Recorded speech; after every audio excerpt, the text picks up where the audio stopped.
오늘 2부 말씀은 요한 1서 말씀으로 시작을 하겠습니다.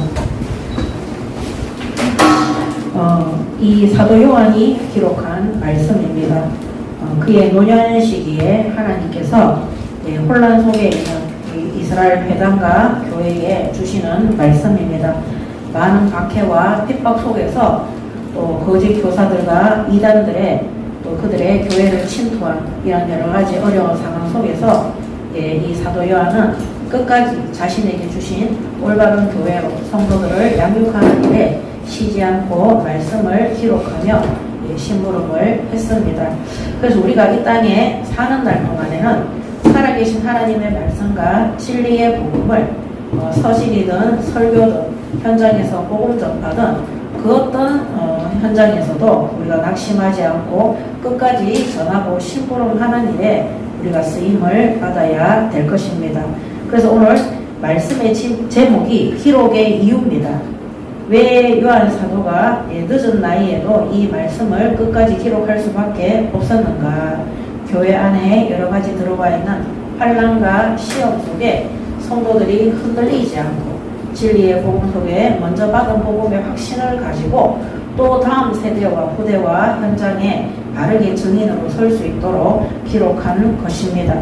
그래서 우리에게 박해가 오든 시험이 오든 여러 가지 어려운 상황과 곤란한 상황이 올지라도 끝까지 믿음을 지키고 하나님의 약속하신 말씀 그대로 순종하고 따라갈 수 있도록 오늘 말씀을 통해서 큰 은혜와 응답을 받으시기 바랍니다. 아멘. 자, 첫 번째 이 요한 1서를 기록한 목적입니다. 1절에서 4절의 말씀을 먼저 보도록 하겠습니다. 아까 말씀드린 것처럼 노인된 사도 요한이 기록한 서신입니다. 자, 여기 보면 1장 1절에 태초부터 있는 생명의 말씀에 관하여는 우리가 들은 바요. 이 우리는 누구냐면 예수님 공생애 동안에 예수님을 따라다녔던 제자들, 이 사도 요한뿐만 아니라 많은 사도들에 대한 그들을 지칭하는 것입니다. 눈으로 본 바요, 자세히 보고 우리의 손으로 만진 바라. 자신과 함께 예수님을 따라다녔던 주의 사도들이 예수님의 십자가의 죽으심과 부활하신 그 구원 사역에 목격자로 정확하게 본 복음이 진실된다는 것을 입증하는 말씀입니다. 그래서 자신과 요한과 그 사도들이 직접 예수 그리스도의 구원 사역을 목격했다. 그것을 증거하기 위해서 또 기록을 했습니다. 그러면서 우리가 들은 바요, 귀로 들었고 눈으로 본 바요, 눈으로 확인했고 직접 들었고 직접 봤고 그 다음에 자세히 보고 우리의 손으로 만질 바라. 이 부활하신 주님을 실제 손으로 뭡니까? 만져보고 같이 식사도 하고 만져본 거죠. 그래서 귀로도 듣고 눈으로도 보고 또 부활하신 주님을 손으로도 만졌다. 그래서 이 예수 그리스도의 죽으심과 부활하심, 사람의 몸을 입고 이 땅에 오셔서 성육신 하신 이 모든 것들이 역사적으로 증명된 거다. 왜냐하면 이때 당시에 영지주의 이단들이 예수님이 실제로 육을 입고 온 게 아니다. 그 사람들은 예수님이 영으로 왔는데 너희들이 그냥 눈으로 영으로 오신 예수님을 본 뿐이지 실제 거룩하신 하나님이 이 땅에 자기의 독생자 예수 거룩하신 하나님이 죄인의 모습으로 사람의 모습으로 더러운 존재로 올 수 없다. 그래서 예수님의 인성을 부인하는 거짓 교사들이 교회 안에 만연하게 들어와 있을 때인 거예요. 그러면 그들의 말을 들어보면 어떻게 됩니까? 예수님이 이 땅에 인간의 죄악을 해결하러 오신 그 문제가 해결이 안 되는 거예요. 한마디로 예수 그리스도의 대속의 죽음을 거부하고 인정하지 않는 메시지를 그들이 가지고 있는 겁니다. 오늘날에 자신들이 예수라고 지칭하는 그 사람들하고 그런 이단 사이비들하고 똑같은 거예요. 그래서 이 예수가 사람으로 온 예수는 그냥 인간이 죽은 거지 그분이 하나님은 아니다. 하나님으로 오신 예수는 영으로 왔는데 그게 너희들 눈에 보일 뿐이지 실제 사람은 아니다. 그러면 사람의 형상대로 죄인의 모습으로 온 예수님의 이 인성이 파괴되어지는 거예요. 그래서 이 예수님을 직접 귀로도 듣고 말씀하시는 것을 듣고 눈으로도 보고 부활하신 성육신 하신 예수님을 우리가 실제적으로 만져본 역사의 증인이다. 이거를 사도 요한이 밝히는 거예요. 구체적으로 밝히는 겁니다. 눈으로 보고 귀로 듣고 손으로 우리 감각으로 다 만져보고 다 했다. 그래서 틀림없이 이 땅에 하나님이신 예수님이 사람의 몸을 입고 이 땅에 오셔서 구속 사역을 이루어 주셨다. 그거를 아주 역사적으로 자세하게 증명하는 겁니다. 이때 당시에 만약에 사진기가 있었다면 우리가 뭐로 남기겠어요? 기록으로 남길 수 있는데 이때는 사진기가 개발된 시대가 아니겠죠. 근데 하나님이 또 그렇게 하신 거예요. 하나님이 이제 요새 시대에 이렇게 보냈으면 우리가 막 동영상도 촬영하고 다 했을 거예요. 그럼 우리가 눈에 보이는 그거를 또 AI로 다르게 또 편집을 해가지고 이런 부분들이 있는 거예요. 근데 말씀으로 오신 하나님이 주신 말씀 그대로 이 땅에 말씀 성취의 언약으로 오신 이 예수를 우리는 무엇으로 믿습니까? 말씀으로 믿는 거예요. 그래서 우리의 믿음이라는 것은 말씀을 믿고 말씀에 순종하고 말씀의 뜻대로 준행해서 따라가는 거예요. 자, 그래서 이때 거짓 교사들이나 거짓 선지자들은 하나님의 말씀, 구약 성경에 기록되어진 예언한 메시아간을 완전히 그 말씀을 바꾸어서 거꾸로 예수님은 하나님이 아니다. 예수님은 그 영으로 있는 거다. 이런 식으로 해서 교인들을 혼란스럽게 만드는 겁니다. 그래서 사도 요한이 하나님이 보내신 그 예수가 직접 오신 것을 우리가 눈으로 봤고 귀로 들었고 실제 손으로 만졌다. 그 일에 나뿐만 아니라 예수님과 함께 동행했던 모든 사도들도 거기에서 본바요 증인된 자다 이렇게 말하고 있는 겁니다. 그래서 그거를 증명하기 위해서 기록을 한 것이다. 그래서 2절에 보면 이 생명이 나타나신 바 된지라 이 영원한 생명을 우리가 보았고 증언하고 너희에게 전하노니 이는 아버지와 함께 계시다가 우리에게 나타내신 바 된 이시니라. 하나님과 함께 하시다가 이 땅에 우리와 이 사람의 모습으로 이 땅에 오셨다는 거예요. 그래서 이 땅에 오신 예수 그리스도를 사람의 모습으로 성육신 하셨다. 그래서 이 성육신 하신 예수 그리스도. 그래서 신성과 인성을 겸비한 대속자라는 것을 증명하는 것입니다. 그래서 이를 증명하면서 이런 신성과 인성을 겸비하신 예수께서 우리에게 실제 십자가에 죽으시고 부활하사 구원의 은총을 부어주셨다. 생명을 주셨다. 우리에게 구원으로 말미암아 다시 하나님의 생명이 들어갈 수 있도록 역사하셨음을 말씀하고 계십니다. 그래서 요한복음 6장 51절에도 나는 하늘에서 내려온 살아있는 떡이니 하나님이 보내신 자요. 그리고 사람이 이 떡을 먹으면 영생하리라. 내가 줄 떡은 곧 세상의 생명을 위한 내 살이니라 하시니라. 아멘. 우리가 성찬식 할 때 우리가 분병할 때 떡을 줄 때 이 말씀을 많이 우리가 강단에서 말씀을 하는데 맞습니다. 하나님으로부터 온 신성을 가지신 또 사람의 죄악을 해결하기 위해서 물과 피를 다 쏟으시고 우리에게 생명의 양식으로 오신 인성을 가지신 그 예수께서 완전한 구원의 은총을 예수 믿는 모든 자들에게 베풀어 주신 것입니다. 그래서 3절에 우리가 보고 들은 바를 너희에게도 전하면 너희로 우리와 사귐이 있게 하려 함이니 우리와 사귐은 아버지와 그 아들 예수 그리스도와 더불어 누림이라. 우리가 이것을 쓰면 우리의 기쁨이 충만하게 하려 함이라. 그래서 이거를 증명하고 쓴 목적이 뭐냐? 이 3절과 4절에 사귐이 있도록 하기 위해서다. 누구와? 우리의 사귐은 아버지와 그의 아들 예수 그리스도와 더불어 누림이라 그랬어요. 그래서 하나님과 예수 그리스도로 말미암아 성령으로 인침을 받은 구원받은 성도들의 모임이 교회 공동체. 교회 공동체를 위해서 이거를 기록한 것이다. 사귐이. 그래서 성령께서 역사하시는 이 사귐이 멈추지 않도록 하기 위해서. 그래서 예수 그리스도를 믿는 공동체가 바로 교회잖아요. 그래서 이 교회, 예수 믿는 교회 공동체를 위해서 성령께 인치심을 받은 모든 성도들이 성령의 인도를 받고 응답을 받을 수 있도록 기록을 했다. 그러면 이거를 받을 수 있는 사람들의 특징은 뭐냐?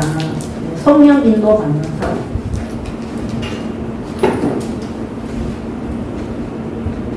그래서 성령 인도 받는 교인들이 헷갈리지 않고 흔들리지 않고 끝까지 주님 재림 때까지 하나님 나라 일에 신고를 할 수 있도록 그것을 기록한 겁니다. 그래서 아버지와 그의 아들 예수 그리스도와 더불어 누림이라. 우리 구원받은 성도들은 교회 안에서 교회 밖에서 성부, 성자, 성령, 성삼위 하나님과 성령의 역사와 능력 속에서 날마다 교제하고 인도받고 그 능력 속에서 하나님 살아계심을, 이 예수 그리스도의 피의 능력을, 이 구원의 능력을 날마다 체험하는 증거 가진 증인들이 되시기 바랍니다. 아멘. 그런 자들이 함께 모여서 예배하고 호롱하고 기도하고 기뻐하는 거예요. 그랬을 때 4절에 우리가 이것을 쓰면 우리의 기쁨이 충만하게 하려 함이라고 그랬어요. 그래서 누구에게? 우리에게. 이 기쁨이 충만하게 하며. 그래서 구원받은 성도들도 하나님과 예수 그리스도와 성령과의 이 사귐이 날마다 우리 맨날 하는 성령 충만, 믿음 충만, 은혜 충만, 지혜 충만, 권능 충만 속에 들어간다는 것. 그거를 들을 때 이것을 쓴 사도들도 너무나 기쁨 속에 충만하게 들어간다는 것입니다. 결국에는요, 이런 기쁨이 성도들 안에 충만하면 이 교회의 사도들과 사역자들에게도 큰 기쁨이 되는 거예요. 자, 성도들이 성삼위 하나님과의 교제와 성령의 역사 속에 기쁨과 즐거움과 감사함으로 생활한다면 정말 교역자들도 너무 기쁘겠죠. 그러면 하나님께서도 기뻐하시는 겁니다. 그래서 결국에는 이런 교회 안에서 성삼위 하나님과 성령과의 사귐 속에서 감사와 기쁨과 찬양이 넘쳐날 때 결국에는 이것이 하나님의 기쁨이 되는 것입니다. 하나님의 기쁨이 된 교회, 기쁨이 되는 교회인 거죠. 그래서 요한복음 17장 3절에 17장 13절에 요한복음 17장 13절에도 지금 내가 아버지께로 가오니 내가 세상에서 이 말을 하옵는 것은 그들로 내 기쁨을 그들 안에 충만히 가지게 하려 함이니이다. 아멘. 그래서 예수의 영으로 충만하잖아요. 항상 기뻐요. 그래서 데살로니가 전서에 항상 기뻐해라, 쉬지 말고 기도해라, 범사에 감사해라. 날마다 성삼위 하나님과의 사귐 속에 들어가라. 성령의 충만함과 성령의 역사와 보호와 인도 속에 충만해라. 그러면 눈에 보이는 상황이 어떻든지 간에 구원받은 성도들의 그 신념과 마음과 생각, 정신이죠. 영혼과 정신과 그들의 삶은 기쁜 거예요. 그래서 항상 기뻐해라. 이 말은 항상 성령의 충만함 속에 들어가라. 항상 성삼위 하나님과의 사귐 속에 들어가라. 어떤 사귐입니까?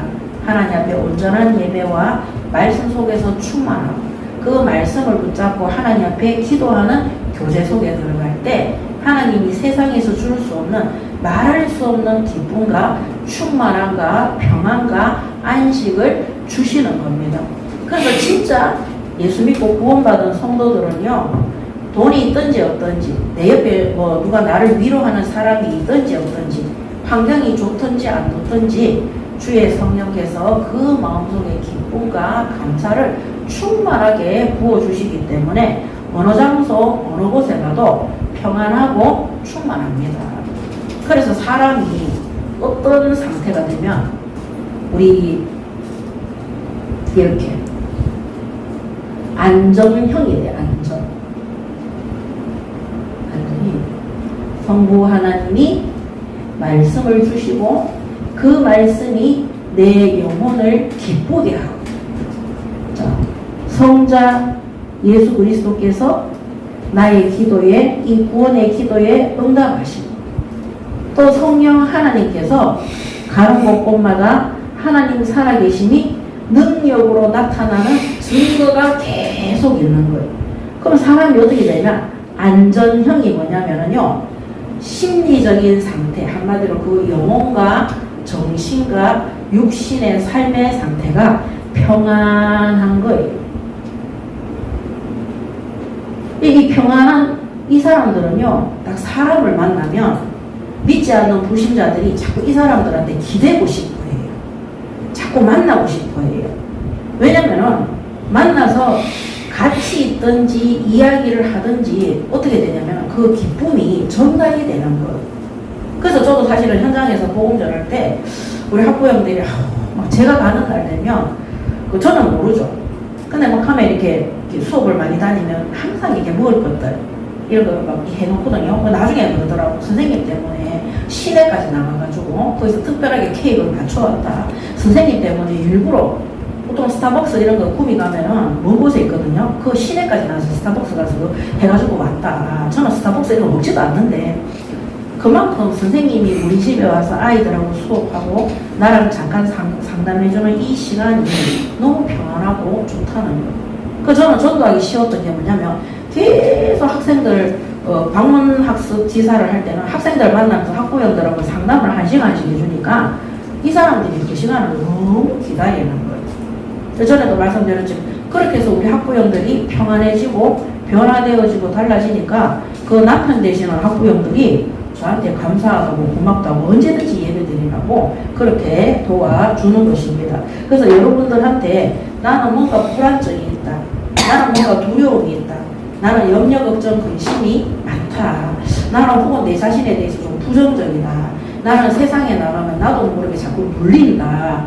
그러려면은 성부, 성자, 성령이 주시는 안전형 속에 들어오시기 바랍니다. 아멘. 이 형이 뭐냐? 상태를 얘기한 안전한 상태. 하나님의 보호와 은혜 아래 있는 것이 가장 안전한 상태예요. 그래서 우리 그 현장에서도 아이들한테 복음 전하잖아요. 이 복음 전하면 아이들이 막 자살 시도하거나 아니면 막 정신문제를 앓고 있거나 우울증을 앓고 있거나 아니면 폭력적이나 분노 조절이 안 되고 이런 아이들이 변화가 되어져요. 그게 뭐냐면 그 상태가 계속해서 성화가 되는 거예요. 그 성화의 여정을 계속해서 가니까 걔 주변에 친구들이 막 모여요. 그러니까 어떻게 되냐면 이 아이들 초청 캠프 할 때 걔네들이 친구들을 다 데리고 오는 거예요. 그래서 우리가 이런 것들이 제가 생각했을 때는 가장 안정적이고 평안하고 앞으로 결혼 생활할 때도 가족들한테 그 자녀들한테 그 다음에 이 가문에도 또 지대한 영향을 미칠 수 있도록 인도받을 수 있다. 그래서 일부 예배 때도 제가 요셉 이야기를 했는데 요셉이 이 하나님의 은혜 아래 충만하게 빠져 있지 않을 때는 아버지의 사랑을 받으려고 형들에 대해서 계속 이간질을 했어요. 아버지한테. 그러니까 하나님이 요셉을 거기에서 빼와서 애굽의 노예로 삼으시면서 하나님하고 소통, 하나님과 사귐이 되도록 하나님으로 충만할 수 있도록 그때부터 요셉이 어떻게 되나 안전형이 돼요. 밭에 가도 밭의 곡식이 복을 받고 양우리에 가면 양들이 복을 받고 보디발 장군이 그 주인이 그 가정에 가정 총무를 시키는데도 안정적인 거예요. 이 사람이 하나님으로 충만하고 채워지니까 이 불신자들한테 영향을 끼치는 평안함을 가지게 되는 거예요. 이거는요, 저 사람이 성격이 좋다, 성격이 나쁘다 이런 게 아니에요. 이건 하나님 주시는 안전한 상태 속에 딱 들어가는 거예요. 그게 성령의 충만입니다. 그리고 성화에 계속해서 쭉 올라가는 거예요. 높은 경지로까지, 성화의 경지로까지. 한마디로 성령이 날마다 매일 일평생 동안 역사하는 사람이 되는 겁니다. 그래서 여러분들이 현장에서 만나는 불안한 아이들, 그 아이들 뒷배후에는 누가 있어요? 불안한 부모들이 있어요. 예, 그 다음에 폭력적인 아이들, 그 아이들 배후에는 폭력적인 부모들이 있어요. 언어폭력이 심한 아이들, 집에서 늘 언어폭력을 당하는 아이들이에요. 이 신체폭력이 강한 애들이 있어요. 막 옆에 친구한테도 막 주먹으로 밀치고 막 찌르고, 놀이할 때도 보면 막 애들을 막 밀고 이런 애들이 있어요. 그런 애들이 집에서 예, 신체적인 이 폭력을 많이 쓰는 부모 밑에 자란 경우가 많은 거예요. 그래서 걔네들은요, 우리가 학원 현장이나 우리 학교 현장에서 만나잖아요.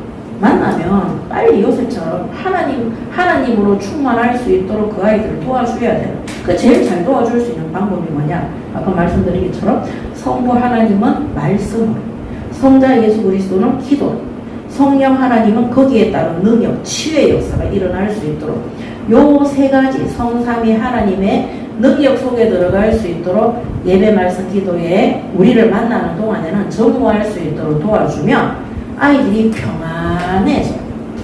그러면 어떻게 되냐? 내가 친구를 괴롭히지 않아도 내 마음이 편안한. 친구를 괴롭히고 막 욕하고, 어떤 아이들은요, 학원에 와서 제가 옛날에 수업할 때도 막 계속 부모 욕하는 애들이 있어요. 막 그 욕구 불만이 있어요. 근데 복음 받고 아이들이 평안해지잖아요. 부모한테 감사하다고 그래요. 그리고 제가 존댓말 하라고 가르치거든요. 너무 잘해요, 아이들이. 선생님 말 들어보니까 내가 우리 부모에 대해서 먼저 그렇게 하는 것이 우리 엄마 아빠가 복음 받기 제일 좋을 것 같다. 그렇게 말하는 애들이 초등학교 저학년 유치부 아이들이 그렇게 하더라니까요.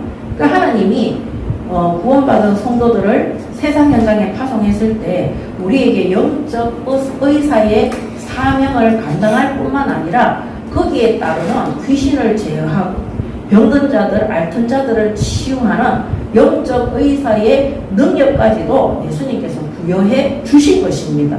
그래서 그 능력을 숨기시지 마시고 자신에게도 사용하시고 현장에 사용해서 예, 세상의 괴로움과 고통 가운데 죽어가는 후대 현장과 많은 불신자들과 또 장애 현장과 각종 정신병을 앓고 있고 그 다음에 자살을 시도하고 또 때로는 범죄 속에 있는 그 많은 사람들의 현장 속에 성삼위 하나님의 참된 평안이 임할 수 있도록 심부름하시기 바랍니다. 아멘. 그래서 우리 구원받은 성도들도요, 계속 말씀 속에, 기도 속에, 이게 예배잖아요. 그 다음에 성령의 능력 속에 계속 들어오면 어느 날 깜짝 놀랄 정도로 본인들이 치유되어져 있다는 걸 알게 돼요. 누가 옆에서 뭐라 하는데도 요동이 안 돼. 화가 안 나. 평안한 거예요. 이게 뭐냐? 안전형이 되는 거예요. 그럼 그런 상태 속에서 불신 현장에 파송되어져 가면요.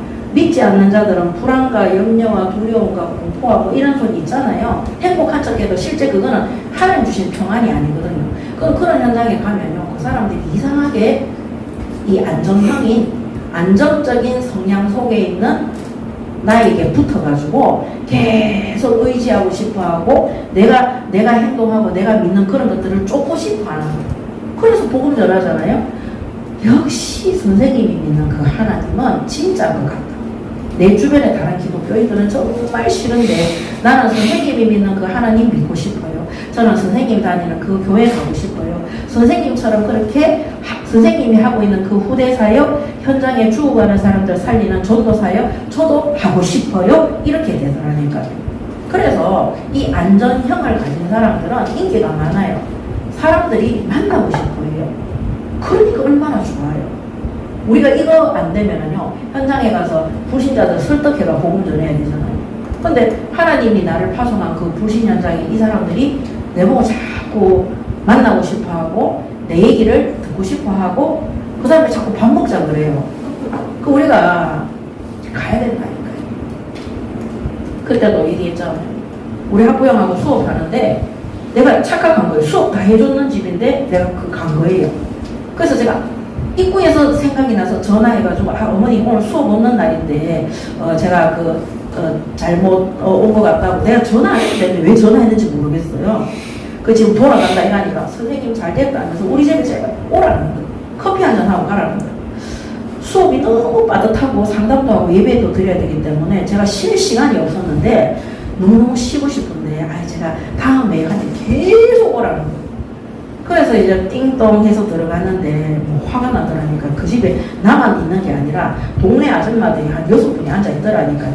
거기 2사람하고 8명에 내까지 9명이 아파트 24평짜리인데.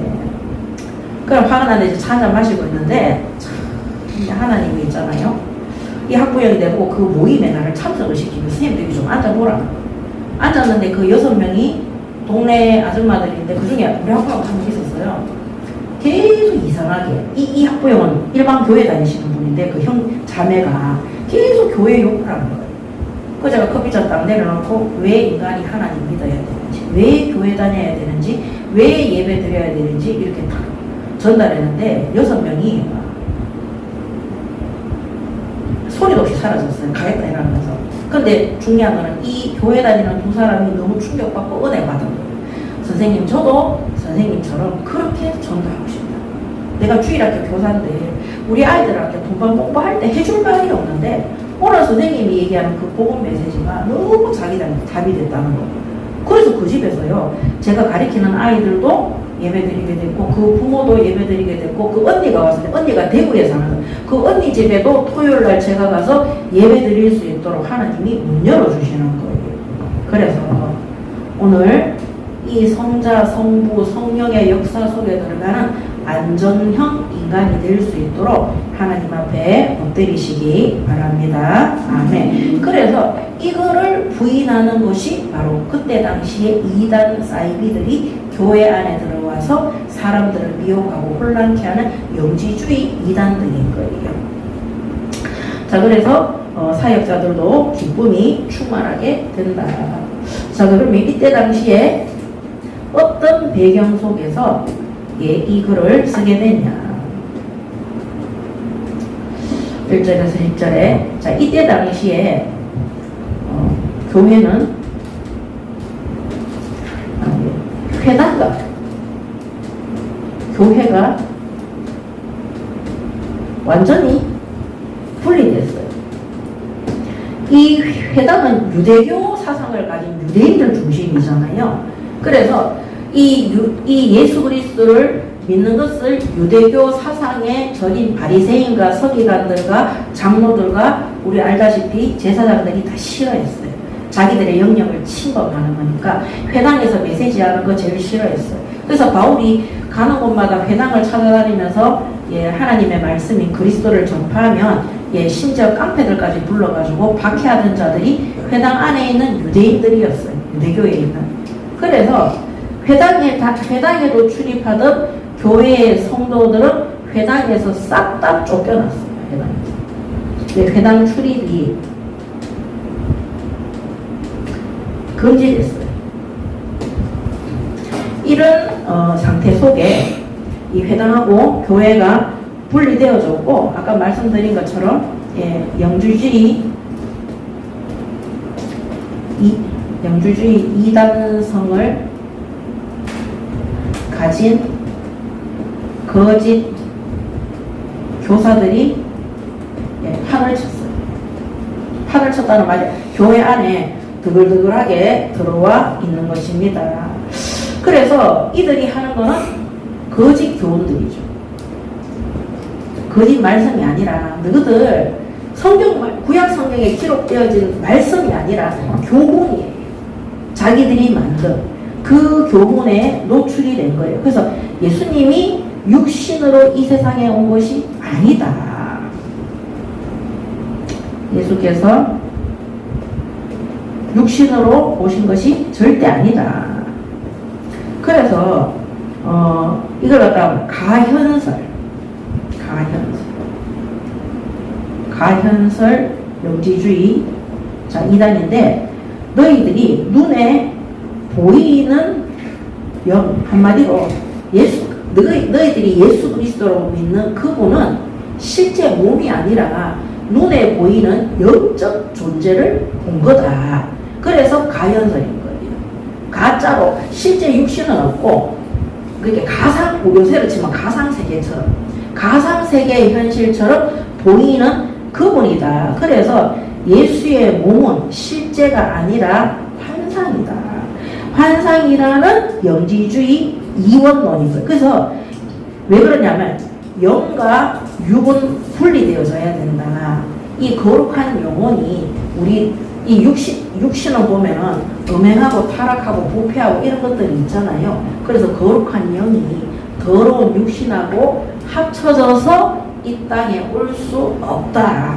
하나님은 그런 예수를 보내신 그런 메시아 그리스도를 보내신 적이 없다. 그렇게 말하는 거예요.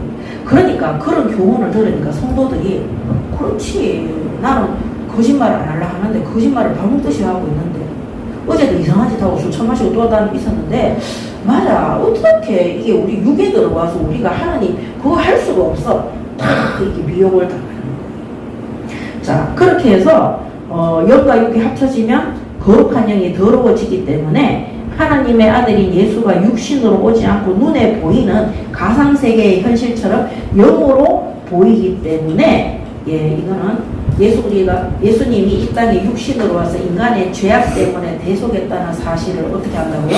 부인하는 거예요. 그래서 보이는 영이라고 이 예수님의 대속을 거부하는 겁니다. 인성과 신성을 거부하는 거죠. 그리고 이때 당시에 에베소 교회뿐만 아니라 주변에 있는 이 박해 시대의 많은 교회들이 회당에서 쫓겨나서 이 회당계가 뭐 어쨌거나 그 구약 성경 기준으로 하는데 쫓겨난 교회들이 모여있는 교회에는 아까 말씀드린 것처럼 거짓 교사들이 거짓 교훈을 갖고 돌아와서 판을 치니까 이 사람들이 너무 헷갈리고 힘들고 어려운 상황 속에 있었던 거예요. 그래서 사도 요한이 이 회당에서 추방된 그리스도인들을 격려하고 그 다음에 위로하고 그 다음에 분별하고 그 다음에 흔들리지 않도록 확신을 가지도록 하기 위해서 이 서신을 쓴 배경을 가지고 있습니다. 그래서 이때 당시에 성도들 중에는 예수 그리스도가 그리스도 메시아라는 것을 부인하고 그 사람들 말 들어보니까 맞는 것 같다. 예수님은 그냥 가상의 영으로 왔지 실제 육으로 온 건 아닌 것 같다. 부인하고 다시 유대교에 들어가는 거예요. 회당으로 돌아가는 거예요. 회당으로 돌아가는 교인들도 있었어요. 그러니까 그 사람들이 막 다시 그렇게 돌아가니까 그거를 보고 있는 성도들 어떻게 해요? 마음이 또 착잡하고 갈팡질팡 막 하는 거예요. 그리고 이 유대 회당에서 추방당해가지고 교회 공동체에 들어왔는데 또 그 안에 거짓 교사들 뿐만 아니라 교회 안에도 보면 자기 유익을 위해서 사람을 사기치고 일하는 사람들이 있잖아요. 그래서 회당에서 추방당해서 교회 공동체 공동체에 들어왔는데 공동체 안에서 배신당하는 일들도 막 겪는 사람들도 막 생기는 겁니다. 그러니까 사람들이 막 충격받는 거예요. 그리고 어떤 무리들은요, 배신당하는 자들도 어떤 무리들은 거짓 교사들이 이 거짓 교훈을 듣고 그 사람들이 주장하는 그래 그 우상 숭배를 타협하자, 우리가 적절한 선에서 우리가 맞다고 하자, 그렇게 주장하는 사람들도 나왔어요. 그래서 이때 당시에 아까 전에 말씀드렸던 이 가연설 같은 이 영지주의 교리를 적정한 선에서 타협하자, 이렇게 하는 무리들도 나온 거예요.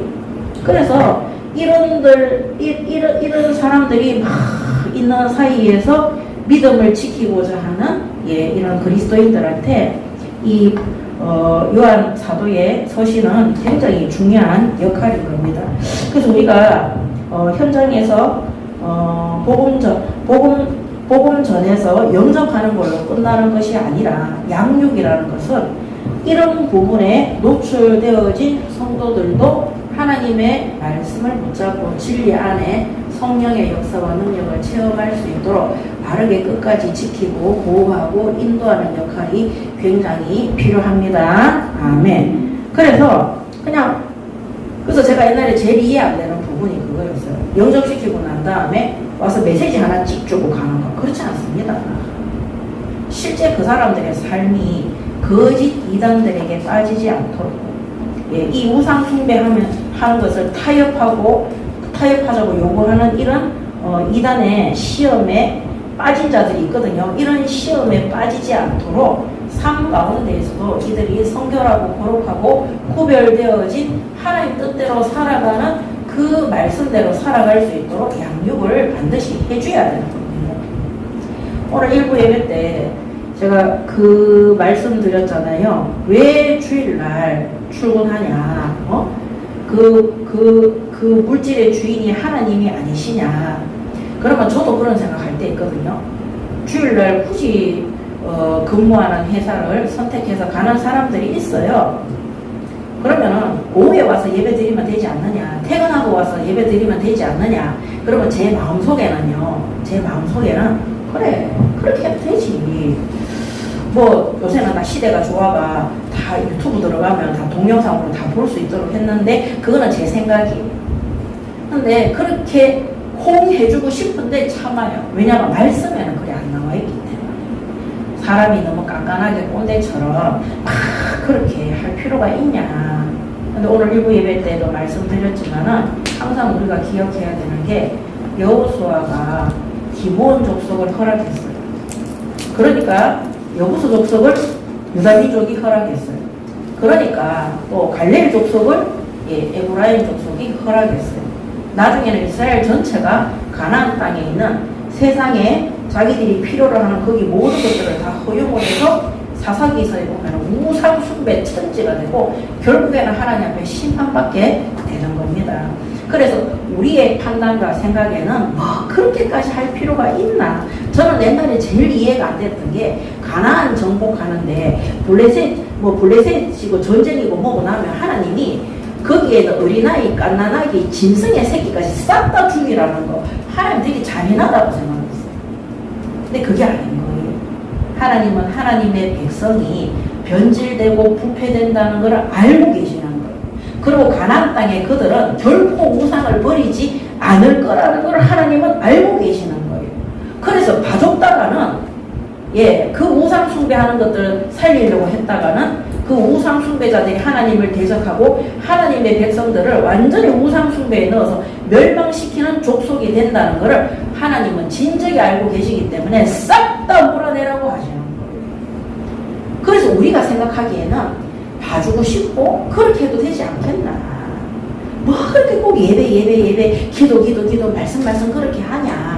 우리가 세상에서 사는데 사람들하고 술자리도 좀 하고 주일에도 나가서 일도 좀 하고 이래야지 불신자들이 나하고 사귐이 있어가지고 그 사람들이 하나님 앞에 오지 않겠냐. 옛날에 어떤 신학생이 그 연예인 뭡니까 그 아이돌 가수 쇼 하는데 거기에 자기 친구하고 표 같이 끊어서 그 가서 무슨 캠프하면 안 되겠냐. 그거 다 거짓말이에요. 지가 보고 싶어서 가는 거지. 그래서 그게 우리 생각에는 허용해도 괜찮을 것 같은데 그 작은 허용이 나중에는요 역전되도록 하는 거예요. 하나님의 말씀에 순종해야 되는 것을 타협하도록 만드는 거예요. 그래서 그리스도인들이 예수를 믿고 구원받은 성도들이 영지주의 교회에 타협하자고 그래서 이단의 시험에 빠지는 자들도 교회 안에서 나온 거예요. 그래서 사도 요한이 결코 그렇게 해서는 안 된다고 오늘 이 말씀을 준 겁니다. 그래서 영지주의 이단에 빠져있는 자들에게 예수님은 신성과 인성으로 이 땅에 우리 인간의 대속물로 물과 피를 다 쏟으시고 십자가 위에서 죽으심으로 죄값을 치르시고 완전한 부활의 영으로 구원하셔서 우리에게 구원의 은총을 완벽한 영생을 보장하고 주셨다. 이렇게 기록한 것이 요한 1서, 2서, 3서입니다. 아시겠습니까? 그래서 세상의 잘못된 교리, 세상의 방법과 타협하지 마세요. 아멘. 내가 1부 예배 안 드리고 2부 예배 드리면 되지 않겠냐. 1부 예배는 저녁에 드리면 그 한 번의 타협이 나중에는요, 많은 돈을 준다 하면은 2부도 타협하게 되고 3부도 타협하게 되고 주중에도 타협하다 보면 일주일 동안 단 한 번도 하나님 앞에 돌아오기 힘든 시간이 딱 오는 거예요. 그때 돼가지고요, 어려움을 겪으면서 불신자한테 가가지고 이제 예배 드려야 되기 때문에 저는 이번 주에 못 오겠습니다. 그 사람들이 뭐라는지 아세요? 니는 그럴 줄 알았다. 이게 아니라 네가 언제부터 주일날 교회 예배 드리러 갔다고 그러냐? 너 주일날 예배 드리는 시간에도 우리하고 여기서 일하고 있었지 않냐? 야, 네 언제부터 믿음 있다고 비웃고 조롱한다니까요. 저는 이상희 변호사가 지금 직장 다니잖아요. 퇴근 시간이 7시예요. 그럼 거기서 마치고 도착하면 7시 40분이에요. 그래서 가는 곳마다 그 사장한테 저는 예배 때문에 늦어도 6시에는 마쳐야 됩니다. 그거 안 되면 저는 취업 그 얘기를 계속 했어요. 그래서 퇴근이 6시, 청소하면 6시 반이에요. 청소하면 6시 20분입니까? 6시? 이게 뭐예요? 40분이에요? 그러면은, 버스를 타고 오잖아요? 지금 차가 없어서 출퇴근을 버스로 하거든요? 버스 타고 오면은 7시 10분에 도착을 해요. 10분에서 15분인가, 어떤 때 늦을 때는 20분에 도착해요. 그 전에 우리 수요 예배, 목요 예배, 금요 예배가 7시 40분에 했잖아요. 그러면 이 밥을 먹는데 목구멍에 막 숟가락으로 막 밀어놔요. 늦어도 7시 35분까지는 교회 와야 되는데 밥을 그러면 1분 만에 먹고 3분 만에 교회 도착해야 되는 거예요. 근데 그렇게 하더라니까요. 미친 듯이. 그래서 이번에 예배 시간은 사실은 제가 이상행 전도사 때문에 8시로 밀어서 애가 밥도 제대로 못 먹고 우리가 또 예배만 하고 마치니까 세계성교 114 기도 모임도 하면 그때 밥을 못 먹으면 10시 반, 11시 그럼 11시에서 식사를 해야 되는 거예요. 근데 제가 어느 날 하나님이 저한테 그만하면 돼. 그래서 예배 시간을 뒤로 미룬 겁니다. 지금은요, 그 학원에 원장이 그 얘기 한대요. 야, 이 상행생님 버스 시간 되면 청소 중단하고 빨리 가라. 그 버스 놓치면 30분 뒤에 또 와야 되니까. 며칠 전에 생각이 더웠잖아요. 집에 왔는데 땀을 뿔뿔 흘리고 있는 거예요. 버스 시간이 그 학원에서 출발해가 버스 정류장에 도착하니 한 10분 정도 걸린대요. 시간이 좀 늦은 거 청소하다가. 그래서 그 더운 날 6분 동안 그 짐도 들고 가는 거 보면 이고 지고 가거든요. 도시락까지 싸고 다니니까. 그 6분 동안 땡빛 아래에서 미친 듯이 뛰어가가지고 버스 1분 전인가 2분 전인가 도착해가지고 왔는데 막 허걱거려서 왔더라니까요. 저는 하나님 앞에 그런 믿음 있어야 된다고 생각합니다.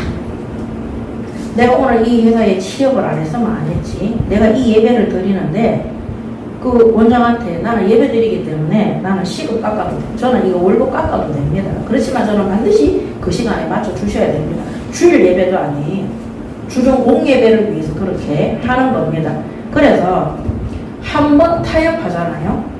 계속 다른 것들을 요구하는 거예요. 그러니까 전에 있던 직장, 이번에 있던 직장, 모든 직장의 원장들이 이상혜이가 직장 마치고 나면은 매일 예배하러 간다 하는 것을 싹 다 알더라니까요. 알기 때문에 가서 사역하라고. 거기는 보통 퇴근이 7시 반이었는데 앞전에는 7시 반이었어요. 근데도 일찍 왔어요. 그 다음에 지금은 7시 퇴근인데 40분이니까 일찍, 20분이니까 일찍 퇴근해서 겨우 마차가 오는 거예요. 타협하지 마시기 바랍니다. 아멘. 예수님을 직접 본 자들이 이 교회 안에 많이 있어요. 그런데도 불구하고 영지주의 이단들이 말하는 그 거짓 교훈에 타협하자고 그 길을 따르는 성도들도 있다는 거예요. 그래서 오늘 우리가 뻔히 하나님 말씀 알면서 어떤 것이 믿음인 줄 알면서 어떤 선택이 하나님의 뜻인 줄 알면서도 우리가 그거를 선택하는 거는 내 자신인 거예요.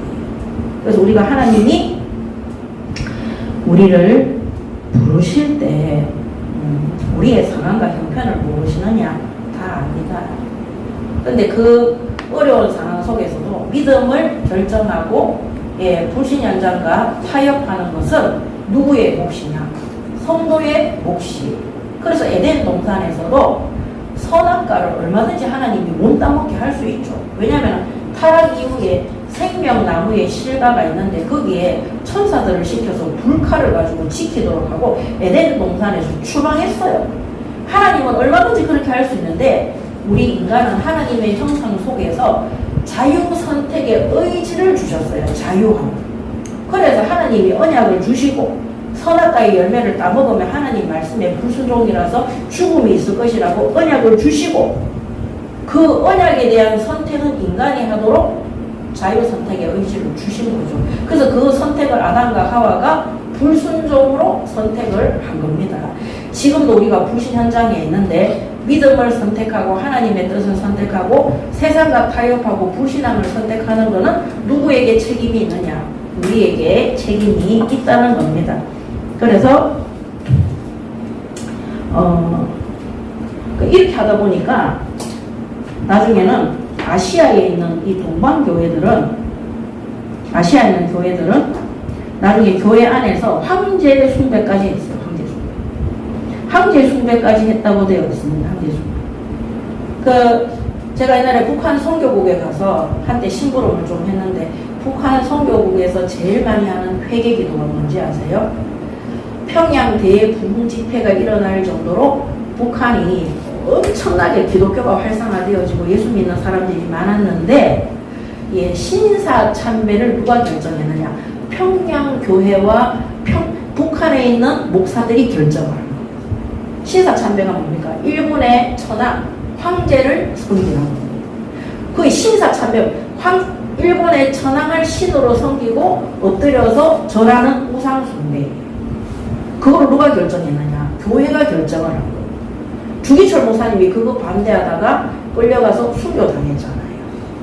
그래서 북한 선교국에 가면 신사참배 우상숭배를 교회가 결정했기 때문에 북한의 우상숭배로 인한 재앙, 교회가 그랬기 때문에 완전히 지금 공산주의 국가, 그래서 북한이 저렇게 됐다는 것에 대해서 회개를 그렇게 하더라니까요. 저는 그 북한 선교국에 가서 그 회개하는 거 보고 와, 성경입니다. 성경.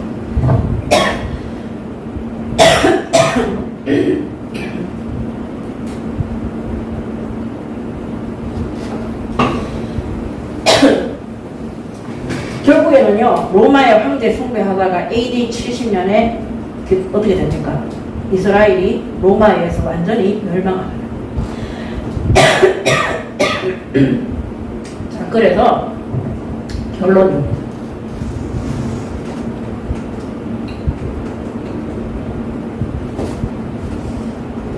네. 자, 사람의 가치관. 자, 이 사람의 가치관은 5절 6절에 보면 우리가 그에게서 듣고 너희에게 전하는 소식은 이것이니 곧 하나님은 빛이시라 그에게는 어둠이 조금도 없으시다는 것이니라. 그래서 진정 하나님이 빛이라고 생각하는 그 가치관.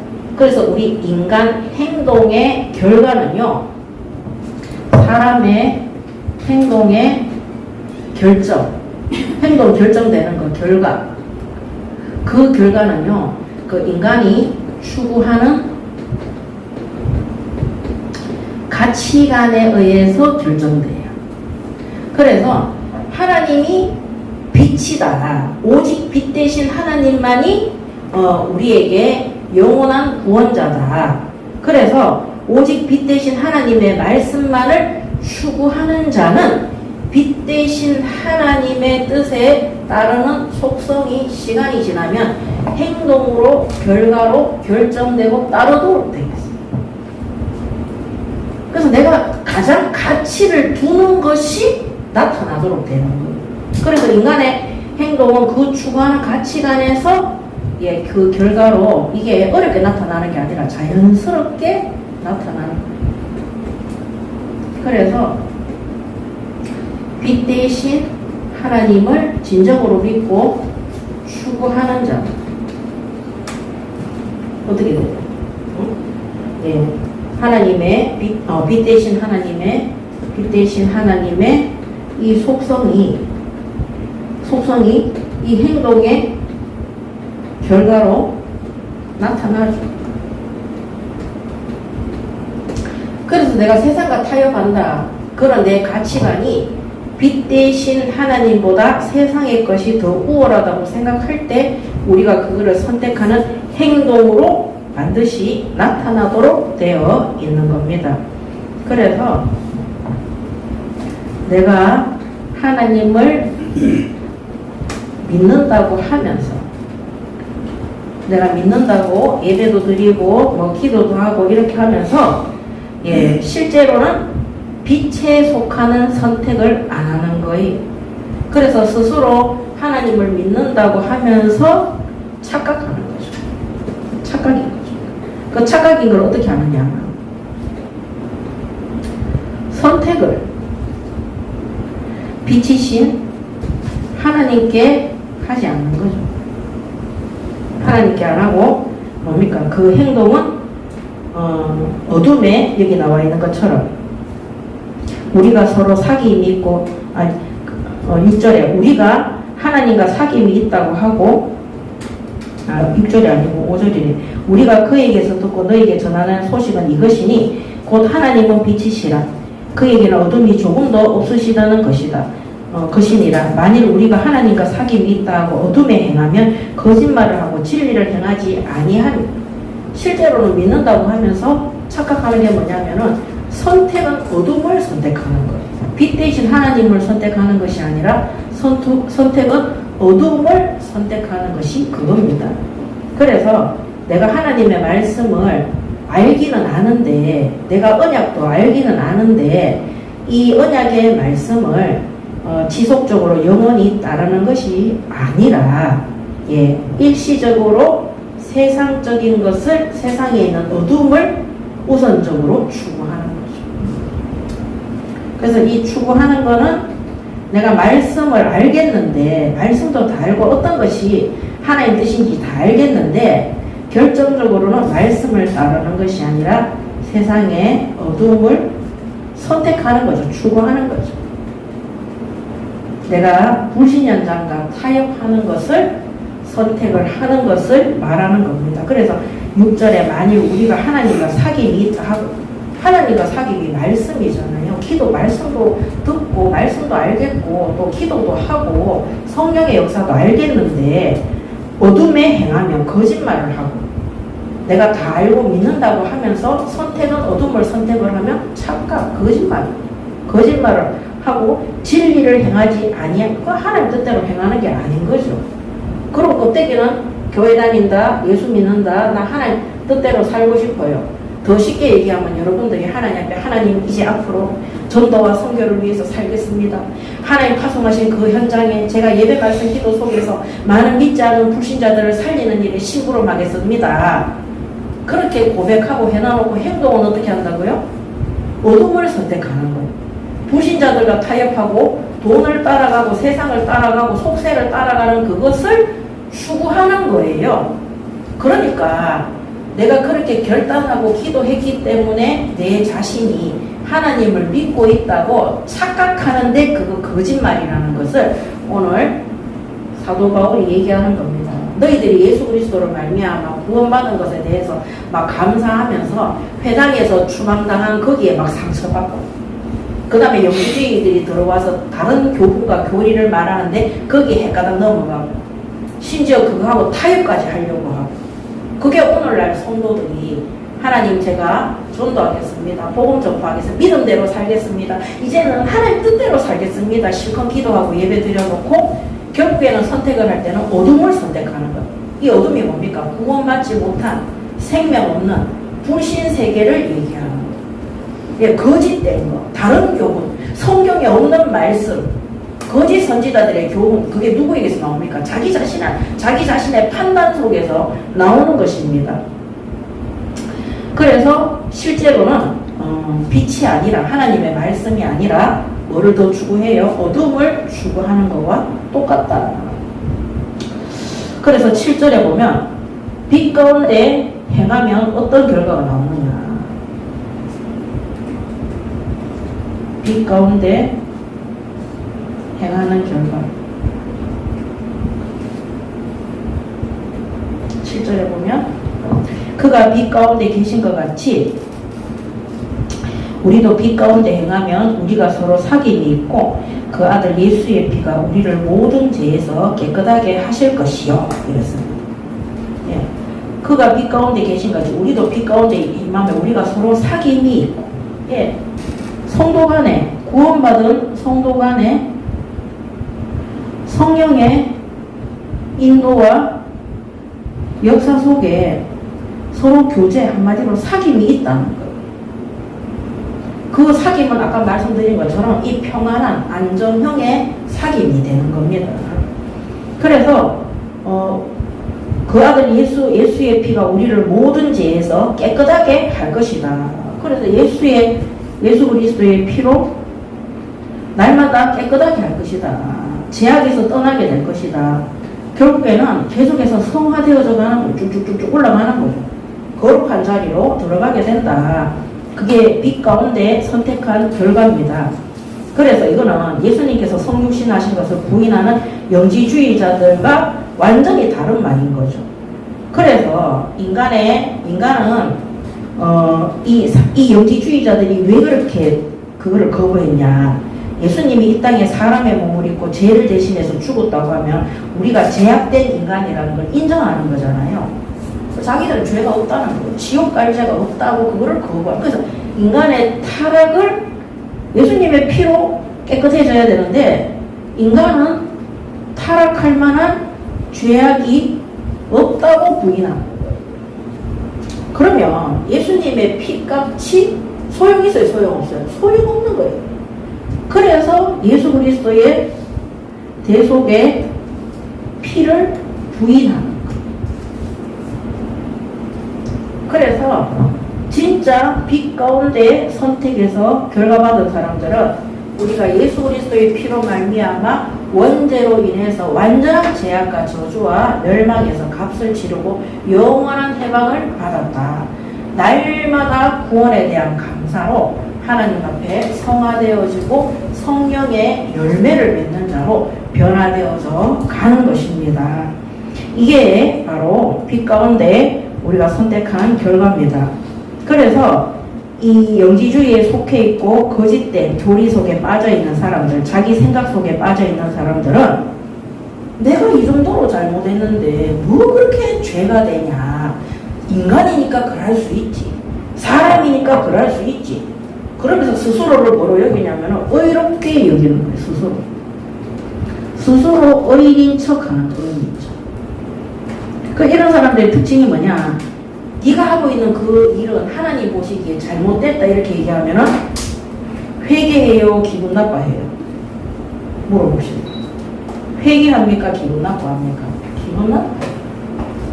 네가 하나님 앞에서 그렇게 행하면 안 된다고 얘기를 하면 죄송합니다. 정말 기분 나빠요. 왜? 나는 그 정도는 괜찮지 않냐.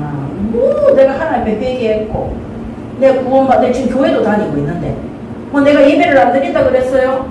내 예배도 다 드리고 있는데 내가 뭐 기도를 안 해요? 내 하나님 뜻대로 살겠다고 기도했는데 내가 뭐 세상하고 좀 타협했는 게 뭐 그렇게 문제가 돼요? 요런 자들. 그래서 스스로 의인인 척하는 사람. 그래서 구원에 대한 감사가 있는 게 아니라 왜 교회에 오고 예수 믿느냐면 내가 잘 되기 위해서 오는 거예요. 그래서 이 사람들도 예수 그리스도의 대속을 부인하는 겁니다. 마가복음 10장 45절에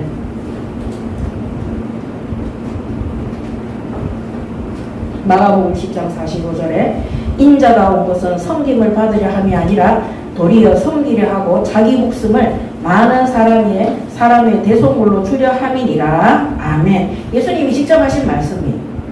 예수님이 많은 사람들의 대속물로, 왜? 죄의 대속으로 엎드리신 거예요. 그렇다면 우리가 원죄 속에서 한 번 받은 구원으로 끝나느냐? 예, 천국 가는 구원은 끝났지만 이 땅에서 죄와 싸워야 돼요. 이 땅에서 빛으로 오신 하나님 앞에 날마다 엎드릴 수 있도록 세상의 잘못된 교리와 타락된 메시지와 이런 예수님의 이 구원에 대해서 진정으로 날마다 감사하지 않는 그 교만한 내 의를 앞세우는 그것들과 싸워야 되는 겁니다. 그렇게 안 하면요 어떻게 되느냐? 이 땅에 예수 그리스도를 참 구원자로 보내신 하나님의 그 섭리를 부인하는 거예요. 그래서 8절에 보면 만일 우리가 죄가 없다고 말하면 스스로 속이고 또 진리가 우리 속에 있지 아니할 것이요. 근데 이 메시지를 누구한테 전한 거냐? 교회 교인들한테 보낸 메시지. 너희들이 원죄뿐만 아니라 다른 교리를 선택하는 것도 죄악이다. 그거는 성령 인도가 아니고 그거는 빛 대신 하나님 앞에 가는 것이 아니다. 불신앙자가 타협하는 거 그거 죄악이다. 그래서 9절에 보면 만일 우리가 우리 죄를 자백하면 그는 미쁘시고 의로우사 우리 죄를 사하시며 우리를 모든 불의에서 깨끗하게 하실 것이요 만일 우리가 범죄하지 아니하였다면 하나님을 거짓말하는 이로 만드는 것이니 또한 그의 말씀이 우리 속에 있지 아니하니라. 그래서 우리가 죄인임을 고백하고 우리가 재성을 가진 육신을 입고 이 땅에 있으면서 세상과 타협하지 않도록 하나님의 은혜 아래 들어올 수 있도록 엎드리시기 바랍니다. 아멘. 우리가 죄가 없다. 범죄하지 않았다. 그래서 예수님이 이 땅에 육신의 몸을 입고 올 필요가 없다. 이렇게 말한다면 하나님은 거짓말쟁이가 아니냐. 이거 얘기하는 거예요. 자, 그래서 결론 중에 세 번째 결론에 그렇다면 오늘 이 말씀들을 통해서 우리는 하나님의 빛 가운데에서 지금 행하는가? 거기에 하나님 말씀대로 우리가 행동하고 있는가? 선택하고 있는가? 질문해 봐야 됩니다. 1절, 5절에서 7절. 세상의 것들과 타협하면서 여러분 이단이 딴게 이단이 아닙니다. 성경대로가 아니라 내가 편리한 대로 말씀 바꿔서 마음대로 하는 그것이 이단입니다. 자, 그 다음에 예수님을 세상의 구주로 믿는가? 예수 그리스도를 세상의 참 구주로 믿는가? 구주가 뭡니까? 구원자잖아요. 이 예수님이 나의 모든 것들을, 나의 영혼과 생명과 모든 것들을 주관하시는 세상의 구주, 나를 구원하신 주인이심을 믿는가?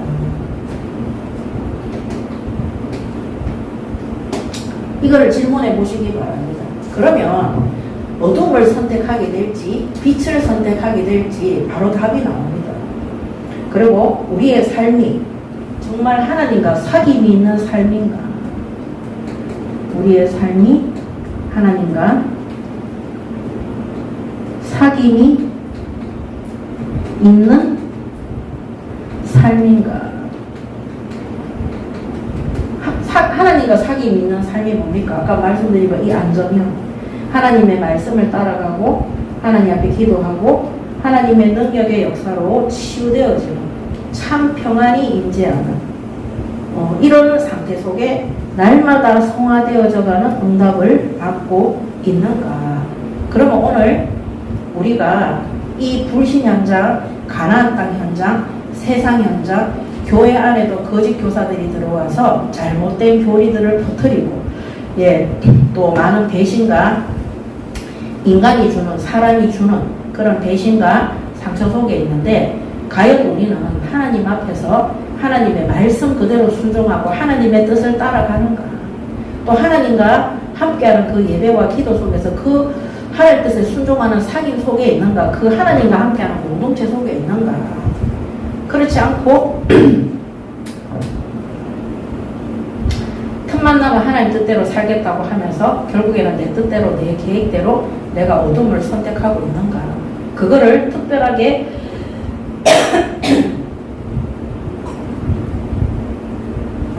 잘못된 것이라고 죄라고 생각하고 있지는 않는, 죄가 아니라고 생각하고 있지는 않은가. 그래서 제가 사람들 상담을 하거나 사역을 할 때 그 사람들이 상담하러 올 때 제가 잘못된 부분들을 얘기해 주잖아요. 정말 기분 나빠요. 제일 기분 나빠하는 대목이 그거예요.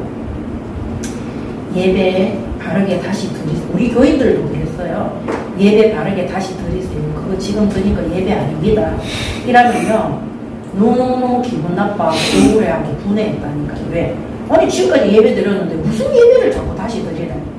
그 예배는 내가 원하는 목적을 달성하기 위한 예배지, 진정 하나님께 경배하고 하나님께 영광을 돌리는 예배가 아니에요. 내 목적을 이루기 위한 예배, 내가 하나님의 뜻대로 살기 위해서 드리는 예배. 하나님 뜻대로 살기, 우리가 하나님 앞에 진정으로 예배 드리면은요, 내가 하나님 뜻대로 살도록 돼 있어요. 근데 꼭 내가 하나님 뜻대로 살기 위해서 예배를 드리는 목적이 있어요. 그럼 하나님 뜻대로 사는 예배가 어떤 예배입니까? 뭐 그렇게 자기가 계획한 것들이 있어요. 자기가 치유가 되어져야 되고, 자기가 막 갱신이 되어져야 되고, 자기들이 막 하나님 앞에 능력 받아야 되고. 그러니까요, 내가 하나님 뜻대로 살겠다고 드리는 그 예배 말고 그냥 하나님 앞에 예배 드리라. 근데 하나님 앞에 너무 감사해서 예배 드리. 그럼 우리가 하나님 앞에 예배 드리는 존재로 창조되어졌어요. 진실로 하나님 앞에 바르게 예배를 드리면은요, 우리가 하나님 제가 하나님 뜻대로 살겠습니다 이렇게 고백 안 해도요, 하나님 뜻대로 사는 삶이 돼요. 그리고 우리가 어두움 속에 안 들어가요. 하나님의 뜻이 어떻다는 걸 우리가 하나님 앞에 진정으로 아무 동기 없이 어떤 내 것을 지키기 위해서 예배 드리지 않고 진짜 하나님 앞에 감사하고 내가 받은 구원에 감사해서 당연한 예배를 드리잖아요. 당연한 경배를 드리잖아요.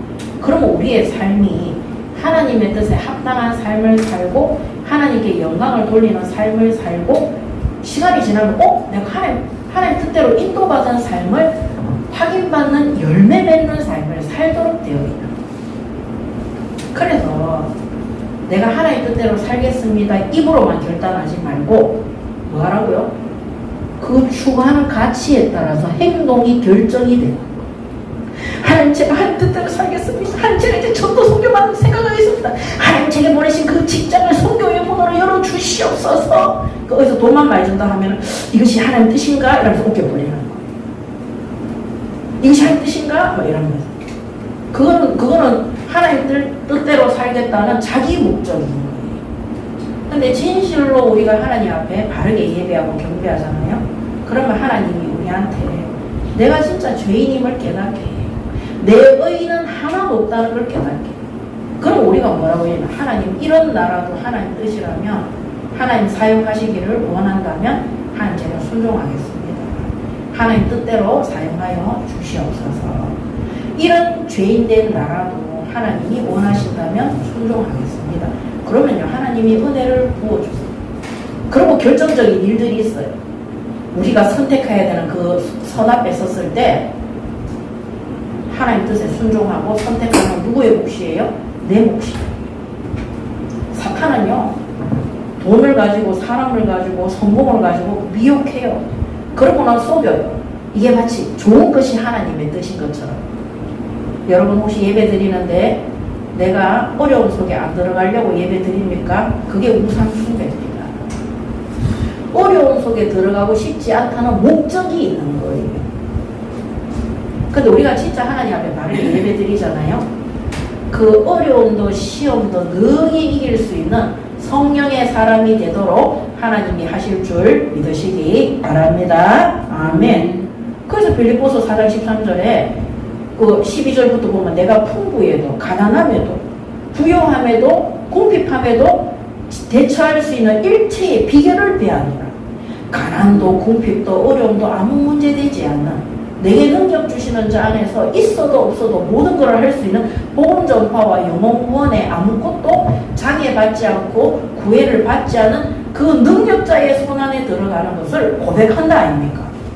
그래서 오늘 우리가 하나님 앞에 진실로 드리는 이 예배가 타협하는 예배가 되지 않도록. 왜 하나님은 나를 쓰시지 않느냐? 아니, 수고하는 수고는 하나님의 목적이죠. 내가 하나님 앞에 쓰임 받겠다고 결단했는데 하나님, 저는 왜 이 성격이 안 고쳐집니까? 왜 저의 불신앙은 해결이 안 됩니까? 본인이 저지른 일을 자꾸 하나님 앞에 감당시키지 마시라고요. 이게 무슨 말인지 아십니까?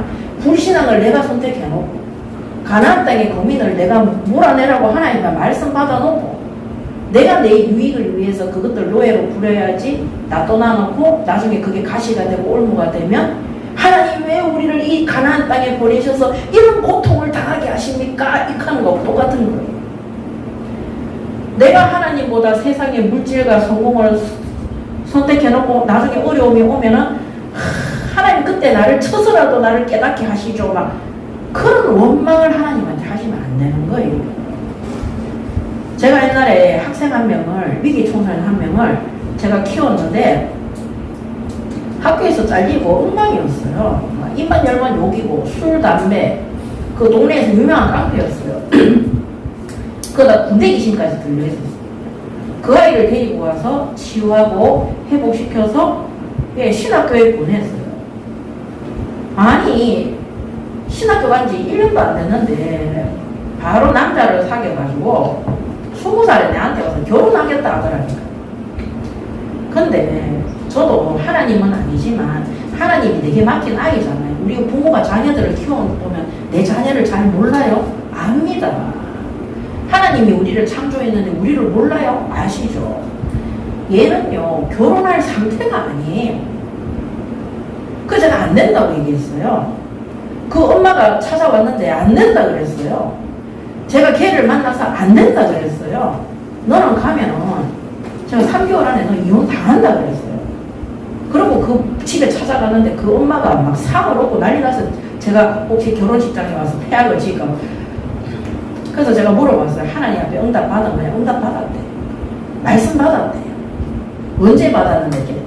뭐 1월달부터 6월달까지 계속 그 말에서 결혼에 대한 말씀이었대. 저랑 같은 교회잖아요. 우리 교회 영상 올라가는 거 1월달부터 6월달까지 제가 다시 다 확인했다니까요. 없어요, 그런 메시지가. 그래서 그리고 제가 왜 반대를 했느냐. 저한테 오면 결혼도 하기 전에 그렇게 시입 식구들이 다른 교회의 장로님 집안이한테 그렇게 저한테 와서 그 사람들에 대해서 욕을 하는 거예요. 그래서 제가 하지 마라 그랬어요. 그 하나님 뜻 아니라고. 그리고 제가 이제 하나님께 기도하는데요. 기도가 하나도 안 돼요. 그냥 멍해요, 이게. 그래서 저 깨달았어요. 이거는 하나님 뜻도 아니고 자기가 선택하는 거예요. 그래서 너무 악을 써서 제가 교회에서 땀도 한 대 때렸어요. 정신 차리면 안 돼요. 그래서 결혼식 날 갔어요. 드레스를 입고 나오는데 눈물밖에 안 나오는 거예요. 그 귀신 들려가 학교도 제대로 못 다니고 그 겨우겨우 치유해가 하나님이 신학교 그 4년을 갔다가 사이가 그렇게 했는데 저희 인생 망하려고 불을 보듯이 어둠을 택해서 가는 게 보이더라니까요. 내복하더라니까요. 자기 전도사하고 결혼하는데 왜 그러냐고. 자기 사모의 길을 가는데 왜 그러냐는 거예요. 그냥 거짓말하지 마라. 너가 시집에 돈이 많으니까 네가 그 돈 쓰러 가는 거지. 네가 사명 감당하러 가냐고. 네가 다른 사람은 다 속여도 하나님하고 나는 속일 수가 없다. 그래가지고 결혼식 했어요. 근데요, 결혼식 날 울고 있더라니까. 이모가 이제 틀어지기 시작한 거. 신혼여행 갔는데 하와이에 15박 16일을 갔다 왔어요. 응답을 못 받고 하와이에 있는 교회에 가서 이혼에 대한 응답을 받고 왔어요. 와가지고요, 3개월이 뭡니까? 3주 만에 이혼 당했어요. 그때 이혼 당하고 나서 저한테 연락 와가지고 막 울고 부르고 건물 옥상에 올라가서 자살한다고 뛰내린다고 난리치고, 그 다음에 저한테 왜 그날 결혼식 날 그 이상행이 들라 보내서 자기 기사대기 때리고 왜 그 자리에서 손목 붙잡고 안 끌고 나왔냐고, 왜 나 그 결혼을 안 막았냐고 생 난리를 다 치던 그 부모도 엄마도 내한테 와가지고 그때 선생님이 얘기했는 거 들을 거 왜 그때 더 강력하게 얘기하지 않았냐고. 선택 누가 했어요? 본인이 해놓고 원망은 누구예요? 하나님 원망하고 하나님한테 자살한다고 소리 지르고 저한테 자살한다고 소리 지르고 원망은 누구한테예요? 하나님한테 원망하고 나한테 원망하는 거예요. 이런 성도들 정말 많습니다. 선택은 본인들이 해놓고 원망은 누구한테 하느냐? 하나님. 선악과 누가 따먹었어요? 아담과 하와가 따먹었어요. 거기에 따른 징계는 하나님이 이미 말씀으로 줬어요. 그것이 타락이고 부패고 그게 어둠에 들어가는 것이고 그게 지옥 권세 안에 들어가는 거라고 분명히 이 땅에서 끝날 것이라고 줬다니까요. 오늘 우리가 진짜 우리의 삶이 하나님과 사귐이 있느냐, 하나님 앞에 예배와 말씀과 기도 속에서 빛을 선택하고 빛에 순종하고 우리의 가치관이 빛 대신 하나님을 추구하는 그 행동의 결과로 따라오는 그 삶인지 정말로 하나님 앞에 이번 40일 동안 점검하시고 바르게 시작하는 또 이런 성도들을 만났을 때 우리 특히 사역자들은요, 그 사람 앞에서 시부치 말고 정확하게 말씀해주세요. 기분 나빠한다. 어쩔 수가 없어요. 그렇지만 기분 나빠한다고 말해주지 않으면 어떻게 돼요? 작은 소자 한 사람이 실족하는데 버려두면 연자맥도를 우리 목에 걸고 바다에 빠뜨리는 것보다 더 큰 죄라 그랬어요. 그렇지만 그들한테 말을 했는데 받아들이지 않을 때는 그 죄값은 받아들이지 않는 그 사람한테 돌아가지 사역자들한테는 1도 없는 겁니다.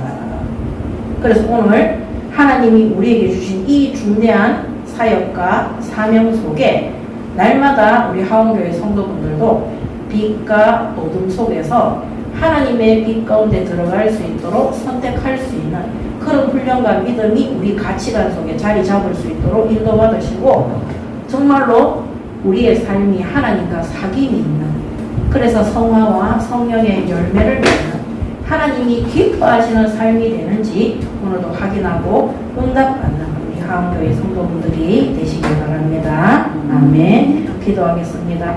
하나님 은혜를 감사합니다. 오늘도 주신 말씀 그대로 순종하고 깨달을 수 있도록 오해사 성령께서 깨닫게 하시고 은혜 충만, 성령 충만, 믿음 충만, 지혜 충만, 모든 충만 부어 주시옵소서. 감사드리며 우리 주 예수 그리스도 이름으로 기도드립니다. 아멘.